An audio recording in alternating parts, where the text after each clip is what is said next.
Assalamualaikum, apa khabar murid-murid? Cikgu harap murid-murid berada dalam keadaan yang sihat dan sejahtera.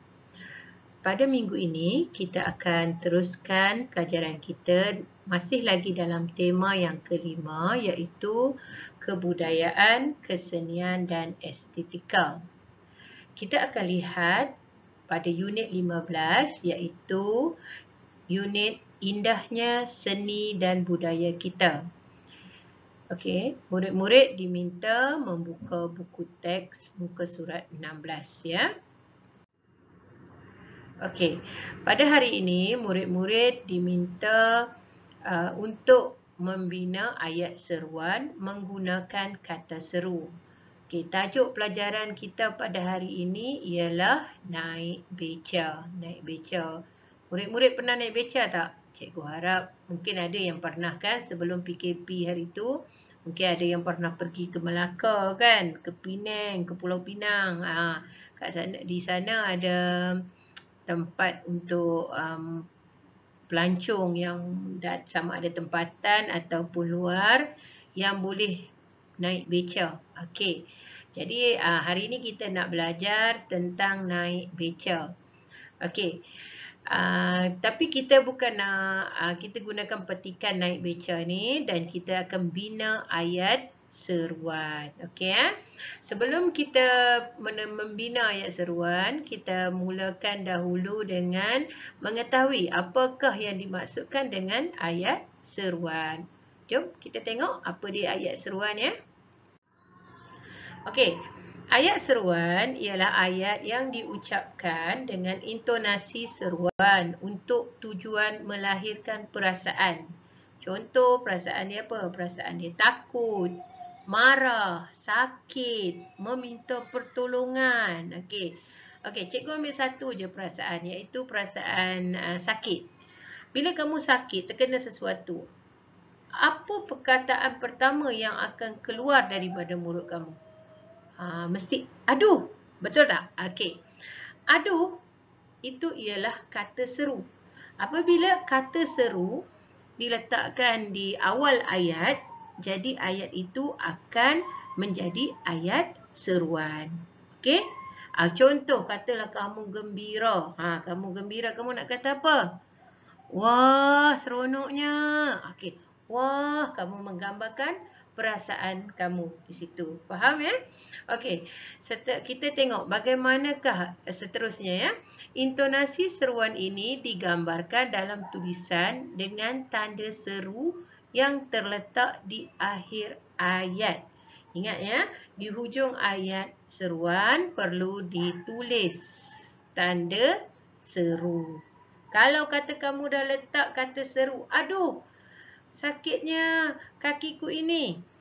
Tapi kamu tak letak tanda seru. Tak, itu salah ya. Sebab itu salah. Sebab dari segi ayat seruan, dia mesti ada cara penulisan yang tersendiri. Dan tanda seru wajib diletakkan untuk ayat seruan. Okey, kita tengok cara nak menulis ayat seruan ya. Okey, kita tengok. Murahnya rantai leher ini. Murahnya rantai leher ini. Cuba murid-murid lihat perkataan yang ada 3 tanda yang berwarna merah. Iaitu huruf besar di awal ayat. Di awal ayat memang kita tahu kan diletakkan huruf besar. Okey. Selepas kata seru, ada tanda koma. Mesti wajib. Mesti kena letak. Okey. Murahnya rantai leher ini. Ada tanda seru di hujung ayat. Okey, itu adalah cara nak menulis ayat seru. Okey, kita tengok contoh yang kedua. Syabas. Syabas. Okey, tengok awal ayat huruf apa? Huruf besar. Okey. Apa dia punya kata seru dia? Syabas. Okey, ada tanda apa di sebelakang kata seru? Ya, betul. Ada tanda koma. Okey. Kamu berjaya. Kalau kamu berjaya, di hujung tu kena letak tanda seru ya. Okey, dan contoh yang ketiga. Amboi, cantik kamu hari ni. Okey. Amboi, cantik kamu hari ni. Yang pertama apa dia? Awal ayat perlu diletakkan huruf besar. Okey, selepas kata seru, amboi. Cikgu lupa letak warna merah tu. Kena letak tanda koma. Akhirnya perlu letakkan tanda seru. Faham murid-murid? Okey, kita lihat petikan di muka surat 16 iaitu naik beca. Mari kita baca sama-sama ya. Murid-murid boleh rujuk buku teks muka surat 16. Okey. Nabila dan ibunya telah membawa Dayang Fatimah yang baru berpindah ke Melaka menyaksikan keunikan beca di Bandar Hilir.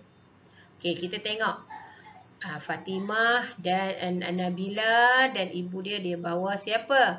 Dia bawa Dayang Fatimah untuk menyaksikan keunikan beca di Bandar Hilir. Bandar Hilir di mana? Bandar Hilir terletak di Melaka. Okey. Menunjukkan perasaan kagum. Kau tengok. Wah, cantiknya beca-beca di sini. Apa kata seru di sini? Apa dia kata seru? Wah, kan? Okey, cantiknya beca-beca di sini. Okey. Nampak tak apa perbualan itu antara Nabila dan Dayang Fatimah, kan? Okey, Nabila yang bertudung pink berwarna merah jambu. Manakala Dayang Fatimah bertudung bunga-bunga tu, kan? Okey, jadi kita tengok. Apa Dayang Fatimah kata? Wah, cantiknya beca-beca di sini. Okey, Nabila balas, itulah uniknya beca di sini. Hiasan pada beca-beca ini mempunyai elemen seni yang tersendiri. Oh, patutlah ramai pelancong tidak melepaskan peluang menaiki beca jika ke Bandar Hilir. Okey, tengok Nabila kata apa? Mari kita naik beca dari Menara Tamingsari ke Kota Eva Mosa. Bayarannya cuma RM20. Murahnya tambang untuk menaiki beca.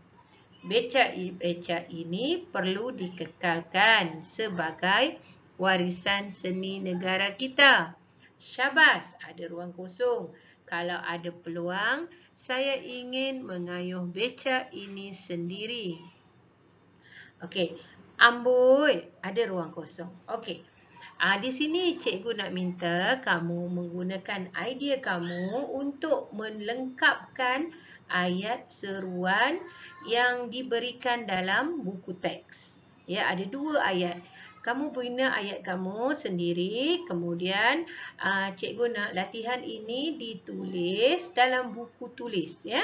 Dalam buku tulis BM penulisan, bahagian bahasa Melayu penulisan. Okey, murid-murid diminta menulis ayat seruan. Namun ada 2 ayat seruan yang perlu kamu bina sendiri. Yang pertama yang ditulis, yang dilafazkan oleh Dayang Fatimah. Syabas. Ada ruang kosong, kan? Okey, kamu bina sendiri. Dan yang kedua ialah amboi. Apa agak-agak gunakan idea kamu untuk mengolah ayat seruan dengan menggunakan kata seru.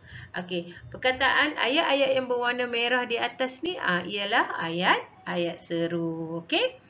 Okey, cikgu akan bagi fail PDF sebagai contoh kepada kamu.